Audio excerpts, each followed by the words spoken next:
मी नेहा शर्मा आणि तुम्ही पाहत आहात माधव न्यूज महाराष्ट्र। चला तर मग पाहूया आजच्या प्रमुख बातम्या।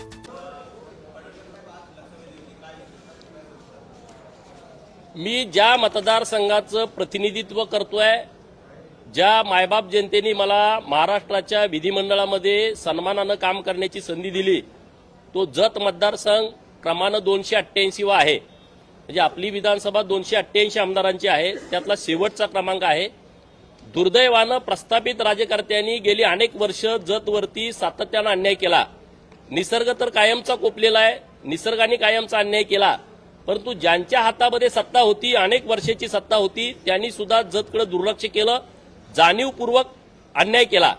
जतच्या लोकांनी फक्त प्रस्थापितांच्या कारखान्यावरती ऊस तोडला पाहिजे अशा भूमिकेतून त्यांनी जतकडे लक्ष दिलं नाही। परंतु जेव्हा 2014ला देवाभाऊ या राज्याचे मुख्यमंत्री झाले आणि जतचं भविष्य बदलायला लागलं, आता मी तुमच्याशी बोलत असताना जत तालुक्यातील 60 गावामध्ये मैशालचं पाणी पोचलेलं आहे, शेतकऱ्यांच्या बांधावरती पाणी आहे। राहिलेल्या 65 गावामध्ये 2026च्या जूनमध्ये काही गावांना आणि 2027च्या जूनमध्ये जत तालुक्यातील शेवटच्या गावातल्या शेवटच्या शेतकऱ्याच्या बांधावरती मैशाळ योजनेचं पाणी जात आहे। जत तालुक्याला दुष्काळी तालुका म्हणून बघितलं जातं, जत तालुक्याला मागासला तालुका म्हणून हिणवलं जातं, परंतु 2 वर्षाच्या नंतर या महाराष्ट्रातली कुणाची हिंमत होणार नाही की जत तालुका हा दुष्काळी तालुका आहे म्हणण्याची, जत तालुक्यामध्ये विकास झाला नाही म्हणण्याची।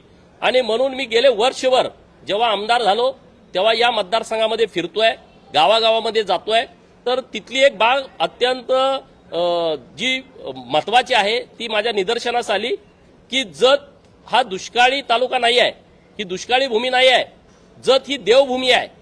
कारण महाराष्ट्रामध्ये आणि देशामध्ये एका तालुक्यामध्ये एवढ्या मोठ्या प्रमाणामध्ये मंदिरं जत पेक्षा दुसऱ्या कुठल्या तालुक्यात असू शकत नाही असा माझा ठाम विश्वास आहे।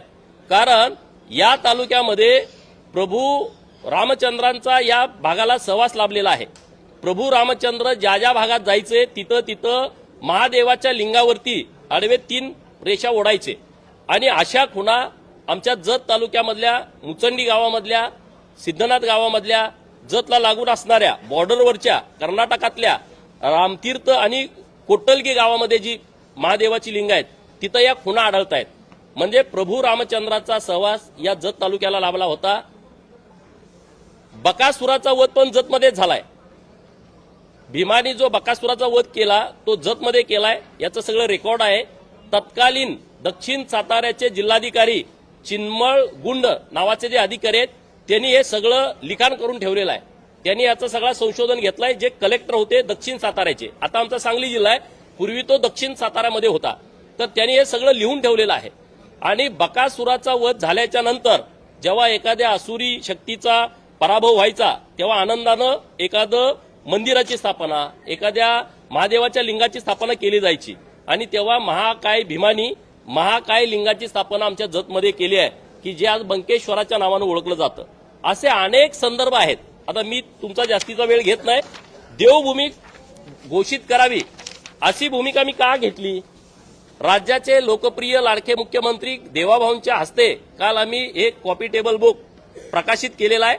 यामध्ये सर्व मंदिरं, त्यांच्या काय प्रथा आहेत, त्यांच्या काय परंपरा आहेत, पूजा पद्धती काय आहेत, याची सर्व माहिती या कॉपी टेबल बुकमध्ये दिलेली आहे। जवळपास 30च्या वर अशी मंदिर आहेत जिथं 1 लाखांपासून 10 लाख लोक दरवर्षी दर्शनासाठी येतात। तीर्थक्षेत्र ब मध्ये तुमचे जे सगळे निकष आहेत हे सगळे 36 ठिकाणं म्हणजे 6-7 असे आमचे मठ आहेत। 3 मंदिरांचा नजर चुकीनं उल्लेख आमचा राहिलाय, त्या गावकऱ्यांची मी माफी मागतो। बेळोणगीचं मलकार सिद्ध, मोठेवाडीचं मरगुबाईचं मंदिर आणि पांढरेवाडीचं मरगुबाईचं मंदिर, ह्या 3 मंदिराचा समावेश यात होणं बाकी आहे। परंतु मी सर्व तालुक्याचा अभ्यास केला। तुम्ही तुमच्या तालुक्यात जरी नजर टाकली 1, 2, 3, 4 पर्यंत अशी मंदिर आहेत की जी कुणाची तर कुलदैवत आहे, कुणाची तर कुलदेवी आहे आणि लाखो लोक तिथं दरवर्षी येतात। माझ्या विधानसभा मतदारसंघामध्ये महाराष्ट्र, कर्नाटक, तेलंगणा आणि गोवा या राज्यातले भाविक हे पूर्वीपासून येत आहेत। त्याला हजारो वर्षाची परंपरा आहे आणि म्हणून मी राज्य सरकारकडे अशी भूमिका घेतली की राज्य सरकारनं जत या तालुक्याला देवभूमी जत अधिकृतपणे घोषित करावं अशी लक्षवेधी माझी सभागृहात चर्चेला आली। या चर्चेमध्ये अत्यंत सकारात्मक उत्तर राज्याचे ग्रामविकास खात्याचे मंत्री माननीय जयकुमार गोरे भाऊ यांनी दिलेले आहे आणि त्यांनी असं सांगितलं की असा प्रस्ताव पहिल्यांदाच सरकारच्या समोर येतोय। असं सरकारकडे कुठलं धोरण नाही, परंतु असं धोरण करण्याच्या दृष्टिकोनातून माननीय देवाभाऊंच्या नेतृत्वामध्ये आम्ही सकारात्मक आहोत आणि अशा पद्धतीचं आम्ही नक्की धोरण करू। तीर्थक्षेत्र ब मध्ये राज्य सरकारनं 2 महिन्यापूर्वी 7 मंदिरांना तीर्थक्षेत्र ब चा दर्जा दिलाय। तत्पूर्वी 2 मंदिरांना तीर्थक्षेत्र ब चा दर्जा देऊन 5-5 कोटी रुपयाचा निधी दिलेला आहे। म्हणजे 9 तीर्थक्षेत्र ब मंदिरं आता जतमध्ये राज्य सरकारनं घोषित केलेले आहेत। म्हणजे 9-5 45 कोटी रुपये यातून आम्हाला मिळू शकतात। परंतु माझी विनंती सरकारकडे अशी केली मी की बाबा एवढ्यानं होणं नाही, कारण संख्या जास्त आहे।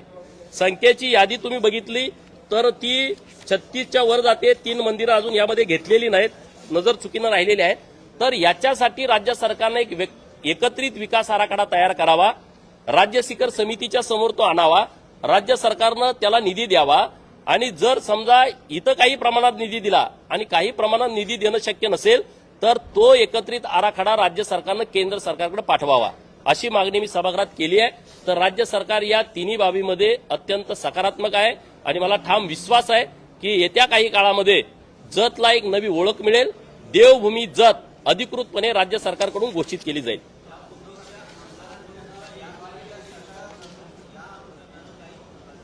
नाही, हा विषय पहिल्यांदाच समोर आलाय राज्य सरकारच्या। पूर्वी हा विषय आलेला नव्हता, आता हा पहिल्यांदा विषय आलाय। आता दुसरा एक विषय मी राज्य सरकारकडे मांडतोय, माननीय मुख्यमंत्री महोदयांना भेटून पत्र देतोय की धनगर समाजाच्या आरक्षणासाठी आमच्या अनेक मुलांनी आत्महत्या केलेत। त्यामध्ये गोपीनाथ दांगोडे, योगेश चौरे, ज्ञानदेव कोल्हे, रमेश फुले, बिरुदेव खर्जे, योगेश कारके, परमेश्वर घोंगडे, रामेश्वर आमले, रामराव डोके, बाबासाहेब माने, गोरख नवरडे, आणखी काय असतील, या मुलांनी आत्महत्या केल्या धनगर आरक्षणासाठी। राज्य सरकारनं यांना मुख्यमंत्री सहाय्यता निधीतून 25 लाख रुपये आणि त्यांच्या घर, हे करती पोरं होती घरातली, त्यांच्या घरच्या कुणाला तरी एक कायमस्वरूपी नोकरी राज्य सरकारनं द्यावी आणि धनगर समाजाच्या आरक्षणाच्या बाबतीमध्ये राज्य सरकारनं पुढची भूमिका घ्यावी। कारण हायकोर्ट आणि सुप्रीम कोर्टामध्ये निकाल विरोधात गेलेला आहे। आता आम्ही परत सुप्रीम कोर्टामध्ये तिथं जी आमची केस आहे ती विड्रॉल करण्याची विनंती केलेली आहे आणि परत आम्ही हायकोर्टामध्ये जातोय। परंतु या गोष्टी होत राहतील। राज्य सरकारनं एक ठोस भूमिका धनगर समाजाच्या आरक्षणाच्या बाबत घ्यावी, अशा पद्धतीची मागणी मी सरकारकडे करतोय।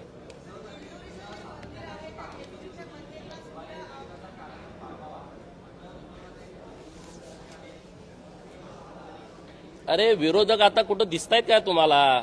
इथं वाढवून तुम्ही सभागृहात बसलं पाहिजे ना। वाढवून विरोधकांनी राज्यातल्या प्रश्नावरती चर्चा केली पाहिजे ना। विरोधकाला विरोधी पक्ष नेते कधी देणार? ह्याच्या पलीकडे ह्या हिवाळी अधिवेशनाची चर्चाच नाही, याच्यापेक्षा त्यांनी दुसरी कुठली भूमिकाच मांडली नाही। त्यामुळं उगाच आपलं म्हणायचं अधिवेशन वाढवा, अधिवेशन वाढवा। पुढे काही आचारसंहितेच्या बाबी आहेत त्या सरकारने सांगितले त्या विषयावर।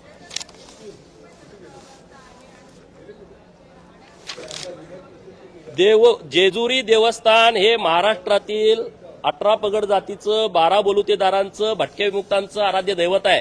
मायनर ओबीसी गरीब मराठा समाजाचं कुलदैवत आहे। ज्याच्या कपाळावरती भंडारा आहे त्याचा देव जेजुरीचा खंडोबा आहे। आणि माझं पण खूप वेळा दर्शनासाठी जाणं येणं होतं।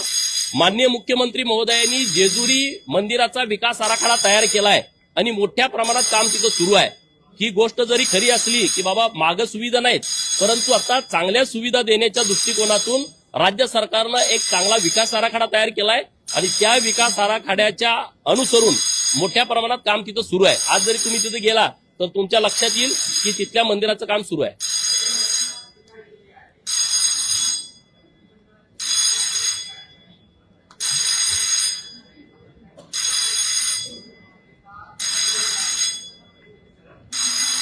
मुळामध्ये आता मागे विरोधी पक्ष नेता होताच ना मागच्या सरकारमध्ये, मग काय दिवे लावले? 2019 ते 2024 केंद्र सरकारमध्ये विरोधी पक्ष नेता नव्हता।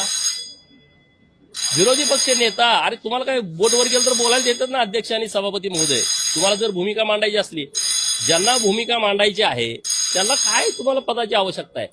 तुम्ही लोकप्रतिनिधी म्हणून इथं काम करताय तर इथं तुमचा अधिकार आहे। तुम्ही राज्यातला कुठलाही विषय आहे आणि सरकारकडून न्याय तुम्हाला अपेक्षित आहे, तुम्ही बोलू शकता.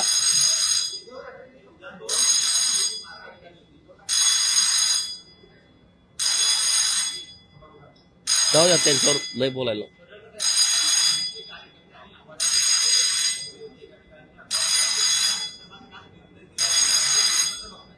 माननीय विशेष हक्कभंग समितीचे प्रमुख यांनी काल सभागृहामध्ये याची घोषणा केलेली आहे आणि ज्या सूचना, जो आदेश विधिमंडळाने दिलेला आहे तो आम्हाला मान्य आहे. त्याबद्दल आम्हाला काही बोलायचं नाही.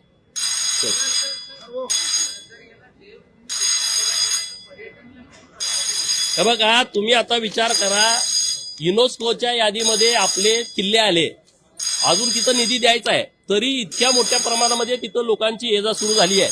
देवभूमी घोषित केल्याच्या नंतर आता जर 1 लाख येत असतील तर 2 लाख येतील, जिथं 10 लाख लोक येतात तिथं 20 लाख येतील. कारण त्यासाठी शेवटी राज्य सरकारची राजमान्यता मिळाल्याच्या नंतर तो विषय पूर्णपणे वेगळा होऊन जातो आणि म्हणून अशी मागणी मी सरकारकडे करतो.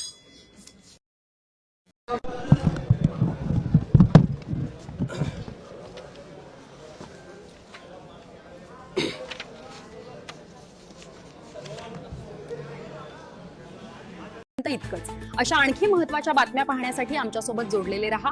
आमचा व्हिडिओ लाईक, शेअर आणि चॅनल सबस्क्राईब करायला विसरू नका. धन्यवाद.